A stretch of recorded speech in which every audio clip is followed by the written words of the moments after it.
람보르기니 시안, 저는 시안으로만 알고 있었는데 정확한 명칭은 FKP37까지 들어간다고 합니다. 여기에는 조금 놀라운 이야기가 있는데 원래 이름을 시안이라고만 하려고 했는데 그 즈음 사망하신 폭스바겐 그룹 전 이사회 의장을 기리며 성함 앞글자를 따서 FKP를 붙이고 1937년생이셨는지 37의 숫자도 가져와서 지었다고 합니다. 람보르기니의 첫 양상형 하이브리드 하이퍼카라는 것도 대단한 의미인데 거기에 자신과 관련한 내용이 붙어진다니 저도 죽는다면 저런 고귀한 기회 얻을 수 있도록 열심히 살아야겠다고 다시 한번 다짐을 하게 되었습니다. 다시 이름 이야기로 넘어와서 시아는 이탈리아 볼류나 지방 사투리로 번개라는 뜻을 가진다고 하는데 그래서인지 전면부 라이트가 번개처럼 생긴 게 아닐까 싶습니다. 이 차량의 제원을 살펴볼까요? 6.5L V12 미드십 엔진과 7단 싱글 클러치 미션을 베이스로 6498cc 819ps라는 하이퍼카 클래스에 걸맞는 힘을 보여주고 있습니다. 제로백은 2.8초, 최고속도 350으로 날개만 달아주면 이륙할 수도 있지 않을까 싶을 지경입니다.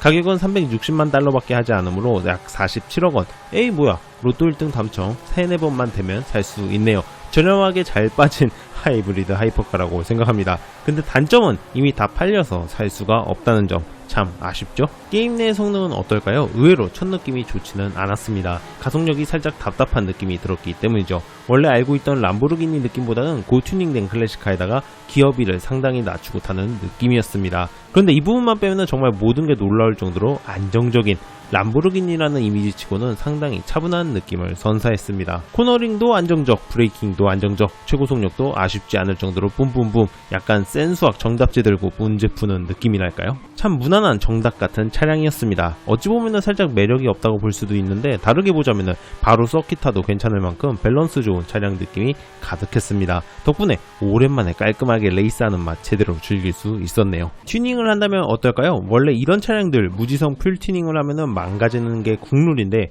와, 이 차량은 그걸 커버해주는 진짜 듬직함의 끝판왕이었습니다. 원래 업그레이드 후에 레이스 한번 달려보고 튜닝을 하면서 잡아주는 스타일인데 얜 그럴 필요가 없더라고요. 최저 지상고 낮춰주는 것 빼고는 그냥 그대로 쓰셔도 될 만큼 상당히 만족스러운 차량입니다. 가속력이랑 최고속력 좋아졌는데 코너링도 살짝의 언더스테어 빼고는 여전히 훌륭할 뿐더러 브레이킹이 진짜 압도적으로 좋습니다. 야, 이걸 멈추네 싶더니까요. 물론 TCS를 켜서 초반 휠스핀이 덜 걸린 것도 맞지만 그렇게 심하지도 않았고 진짜 모든 게 좋아져버린 정답이 한층 더 고품격 정답이 되어버린 느낌이었습니다. 간만에 튜닝 참으면서 힐링당해버려서 정말 행복했네요.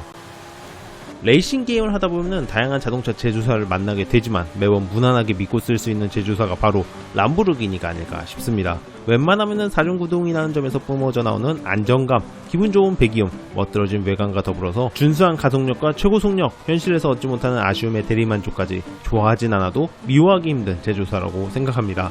차량 리뷰한다고 요래저래 다양한 제조사 차량을 몰아보며 온갖 고생 또는 놀라움으로 가득하긴 했지만 가끔은 람보르기니 타면서 기분 좋은 안정감으로 힐링을 해야겠습니다.